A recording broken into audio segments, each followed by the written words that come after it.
Welcome back learners. हमारी बात चल रही है एक्सरसाइज 3.2 के क्वेश्चन नंबर 1 के ऊपर, जिसमें हम कर रहे हैं सब्स्टिट्यूशन मेथड से लीनियर इक्वेशन को सॉल्व करने की बात। तो फर्स्ट 3 क्वेश्चन हमने जिस तरह से करे थे, तो हमने आपको बताया था आपने ये करना है कि फ्रॉम इक्वेशन 1 आप 1 का भी यूज़ कर सकते हैं, सेकंड का भी कर सकते हैं। यहाँ हम इक्वेशन 1 की बात करेंगे। फ्रॉम इक्वेशन 1 को हम या तो x बराबर लिख लेते हैं या y बराबर लिख सकते हैं। आप जैसा सही आपको लगे आप वैसा कर लीजिए। इसमें हमें कोई ख़ास फ़र्क पड़ने वाला है नहीं कैलकुलेशन के हिसाब से, चाहे आप x बराबर लिख लें चाहे y बराबर। तो देखिए हम इसको लिखेंगे x इक्वल, तो ये हमारा बनेगा 0.2x इज़ इक्वल, सबसे पहले इसको उठा के इधर ले जाएंगे 1.3 minus 0.3y।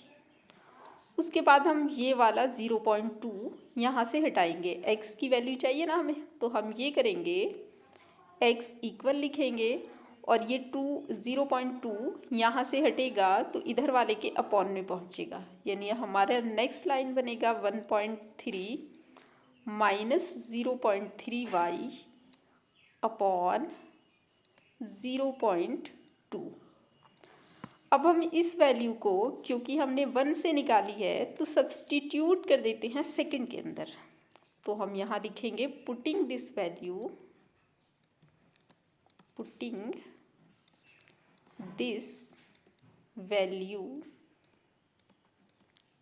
In equation second. ये बात आपको ध्यान रखनी है, अगर आप फर्स्ट से निकाल रहे हैं तो उसे सेकंड में पुट कर लीजिए, और अगर आप सेकंड से निकाल रहे हैं तो उसे फर्स्ट में पुट कर लीजिए। तो हम फिलहाल सेकंड में रखेंगे। देखिए सेकंड में सबसे पहले हमारे पास है 0.4x, तो x की जगह तो हमें ये वैल्यू रखनी होगी। 0.4 को हम पहले वैसे ही लिखते हैं, तो हमारी लाइन बनती है 0.4। अब देखिए 0.4 और x के बीच कोई निशान नहीं है, तो वैल्यू रखते टाइम मल्टीप्लाई का निशान लगाइए।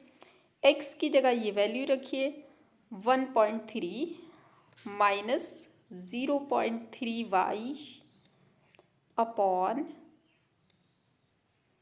0.2। उसके बाद ये प्लस है 0.5y है और इक्वल के बाद 2.3 है। इसको आप ऐसे ही नोट कर लीजिए। ध्यान आपने ये रखना है कि प्लस के निशान को ऑब्लिक्ट के निशान की बिल्कुल सीध में लगाइए, ये वाला प्लस है ना। उसके बाद आप 0.5 y को वैसे ही लिखिए, और उसके बाद इक्वल उसके बाद इक्वल 2.3 है, उसको आप ऐसे ही लिख लीजिए। अब ये सिंगल वेरिएबल में आ चुका है y। अब हमें इसे y के लिए सॉल्व करना है। तो सबसे पहले आप ये देख लीजिए, ये वाला नंबर और ये वाला नंबर अगर तो डिवाइड हो सकता है तो डिवाइड कर दीजिए। हम आपको बताते रहते हैं यहाँ पर अगर निशान प्लस या माइनस है तो आप डिवाइड नहीं कर सकते, फिलहाल मल्टीप्लाई है ना। तो हम इसको इन नंबर्स को आपस में अगर ये डिवाइड हो रहे हैं तो हम डिवाइड कर देते हैं। सबसे पहले इसके पॉइंट से इसका पॉइंट आप कैंसिल कर दीजिए। अब 2 2 ज़ा 2, ये 2 बार डिवाइड हो चुका है। अब आप इस 2 की मल्टीप्लाई इन दोनों से कर दीजिए। ये ध्यान रखना है आपको कि 2 की मल्टीप्लाई सिर्फ 1.3 से नहीं होगी, 2 की मल्टीप्लाई 0.3 से भी होगी, क्योंकि ये पूरा था ना न्यूमरेटर, जो हमने वैल्यू निकाली थी उस पूरे का न्यूमरेटर ये था। तो नेक्स्ट लाइन में हम इस 2 की मल्टीप्लाई इससे कर देते हैं। देखिए हमारी लाइन ये बनेगी 13 2 ज़ा 2.6 और माइनस 2 3 ज़ा 0.6 लिख लेते हैं इसको, और y आगे हम प्लस लिखते हैं 0.5y इज इक्वल टू 2.3 वैसे ही लिखते हैं। नेक्स्ट अब आपने ये करना है, ये देखें फिर से लाइक टर्म आ गए, ये y वाला है और ये y वाला है, ये माइनस का है और ये प्लस का है, तो इन दोनों को तो हम सब्ट्रैक्ट कर लेते हैं और इस 2.6 को उठा के बराबर के दूसरी साइड ले जाते हैं कांस्टेंट की साइड। तो जब आप इसको सब्ट्रैक्ट करेंगे तो ये आपका आएगा 0.1 कैसे आएगा अगर आप ये जानना चाहते हैं तो ये देखिए कैलकुलेशन 0.6 और 0.5 जब आप सब्ट्रैक्ट करें या ऐड करें तो आपने पॉइंट के नीचे पॉइंट लेना होता है। अब आप सिंपली इसको सब्ट्रैक्ट कर दीजिए, 6 में से 5 गया 1 और ये पॉइंट आया और ये 0 आया। अब क्योंकि इनमें 0.6 बड़ा है तो ये आएगा आपका माइनस का 0.1 y इक्वल लगाइए 2.3 और माइनस 2.6 उधर जाके हमारे पास ये वाले माइनस के हो चुके हैं। नेक्स्ट आप माइनस 0.1 को वैसे ही लिख लीजिए, y वैसे ही लिख लीजिए। अब जब आप इसको सब्ट्रैक्ट करेंगे तो इसको सब्ट्रैक्ट करने का भी वही तरीका है जो 0.5 और 0.6 को हमने जिस तरह सब्ट्रैक्ट किया। देखिए 2.6 को ऊपर लिखिए क्योंकि 2.6 बड़ा है और 2.3 को आप नीचे लिखिए, ठीक है। अब आप इसको सब्ट्रैक्ट कीजिए, 6 में से 3 गया तो आपका 3 बचता है, पॉइंट को पॉइंट लिखिए और 2 में से 2 गया तो आपका क्या बचता है 0। यहाँ देखिए बड़ा कौन है 2.6, तो आंसर में निशान किसका आएगा माइनस का आएगा क्योंकि 2.3 का निशान अंडरस्टूड प्लस होता है। हमने सब्ट्रैक्ट किया ही इसलिए है कि एक प्लस का और एक माइनस का है और ये हमारे पास आ गया है 0.3। अब आप ये कीजिए कि इस माइनस से इस माइनस को कट कर दीजिए, उसके बाद 0.1 y बराबर 0.1 को 0.3 के अपॉन में लेके जाइए तो ये हमारे पास आ जाता है, पॉइंट से पॉइंट कैंसिल होता है तो y इक्वल 3 अपॉन 1 बचा है। अपॉन 1 लिखने की ज़रूरत होती नहीं है, अंडरस्टूड हमारे पास अपॉन 1 होता है। तो ये हमारे पास आ गया है। अब देखिए हमने सब्सटीट्यूट करके y की वैल्यू निकाल ली है। अब इस वैल्यू को आप चाहे तो इक्वेशन 1 में रख लीजिए, चाहे तो इक्वेशन 2 में रख लीजिए। अब आप किसी में भी रखेंगे तो आपका x निकल के आ जाएगा। अब ये रेस्ट्रिक्शन नहीं रह गई है कि आपने फर्स्ट से निकाला है तो सेकंड में रखना है, ये तभी रखना है जब आपने सब्सटीट्यूट करना हो, है ना। ये x की वैल्यू नहीं थी, दरअसल ये x की y के टर्म में वैल्यू है ना। y की वैल्यू यहाँ पर आपको मिल गई है तो ये है एक्चुअल आपका y का वैल्यू। चलिए अब इसको हम रख लेते हैं इक्वेशन फर्स्ट के अंदर ताकि हम निकाल लें x की वैल्यू। इक्वेशन 1 के अंदर रख देते हैं, putting this value of y in equation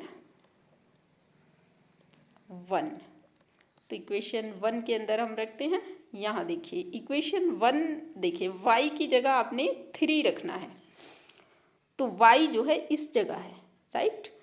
तो इस इक्वेशन 1 के अंदर हम पूरी इक्वेशन को वैसे ही लिख लेंगे, जहाँ कहीं हमें y मिलेगा उस y की जगह हम 3 प्लेस कर देंगे। तो स्टार्टिंग कहाँ से हुई है 0.2x, तो हमने स्टार्टिंग में 0.2x ऐसे ही लिखा है।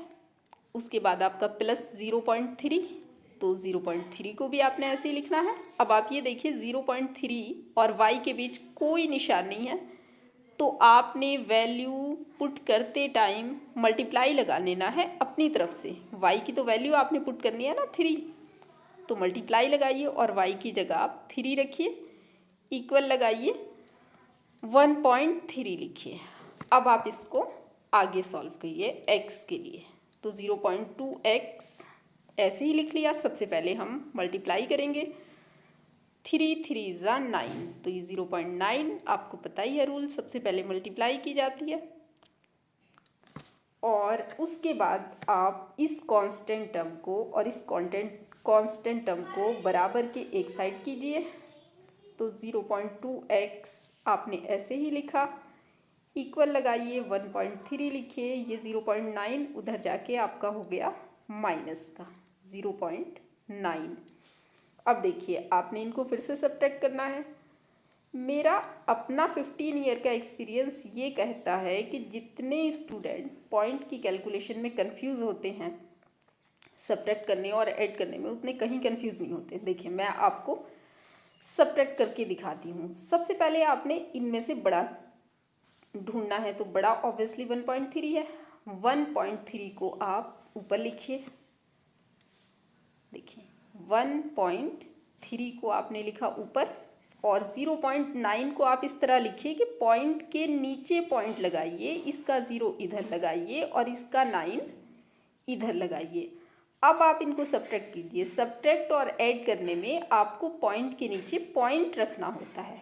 तो जब आप इनको सब्ट्रैक्ट करेंगे तो ऑब्वियसली सब्ट्रैक्ट वैसे ही करते हैं, इधर से हमने एक डिजिट इधर ले ली तो ये 13 हो गया, 13 में से 9 गया तो आपका कितना बचता है 4। अब आप पॉइंट को पॉइंट लिखिए, और यहाँ पर आपका 0 रह गया था, 0 में से 0 गया तो आपका बचा 0। यहाँ देख लीजिए निशान किस चीज़ का आएगा, क्योंकि 1.3 बड़ा था तो ये निशान भी आपको प्लस मिलेगा, और प्लस लगाने की आपने ज़रूरत होती नहीं है, अंडरस्टूड प्लस होता है। तो ये हमारे पास आ गया 0.4। यहाँ से अब आप x की वैल्यू निकाल लीजिए। देखें x बराबर हम लिखेंगे तो ये आ जाएगा 0.4 के अपॉन में जाएगा ये वाला 0.2 जो x के साथ है। अब आप पॉइंट से पॉइंट कैंसिल कर दीजिए, और 2 2 ज़ा 4, यानी कि हमें x इक्वल टू 2 मिल। ये हमारे पास फाइनल सॉल्यूशन आ गया है। आप चाहें तो इसको क्रॉस चेक कर सकते हैं। देखिए कैसे इसको क्रॉस चेक करते हैं। इसको उठा के आप फर्स्ट या सेकंड में रख दीजिए, तो आप देखेंगे 0.2 फर्स्ट में अगर हम इसको रखते हैं इंटू 2 प्लस 0.3 इंटू मल्टीप्लाई लगानी है आपने, 3 इज इक्वल 1.3, और अब आप 2 2 ज़ा 4, 0.4 और 0.9 इज इक्वल टू 1.3। अब आप इसको ऐड करेंगे तो जैसे मैंने ऐड करने का तरीका बताया, 9 और 4 कितने होंगे 13 का 3, 0 0 0 में 1 जोड़ेंगे आप हासिल का तो 1.3, और ये भी आ गया 1.3। तो हमारा सॉल्यूशन चेक हो गया है। इसी तरह आप किसी भी इक्वेशन का सॉल्यूशन निकालकर उसको चेक कर लीजिए। हम लगभग हर सवाल को आपको चेक करना बताएंगे। पढ़ने का मतलब सिर्फ पढ़ना नहीं होता, क्रॉस चेक करना भी आपको आना चाहिए। आई थिंक आपको ये क्वेश्चन समझ आ गया। मिलते हैं नेक्स्ट वीडियो में। मैं हूँ आपकी टीचर फातिमा, मेरे वास्ते दुआ कीजिए।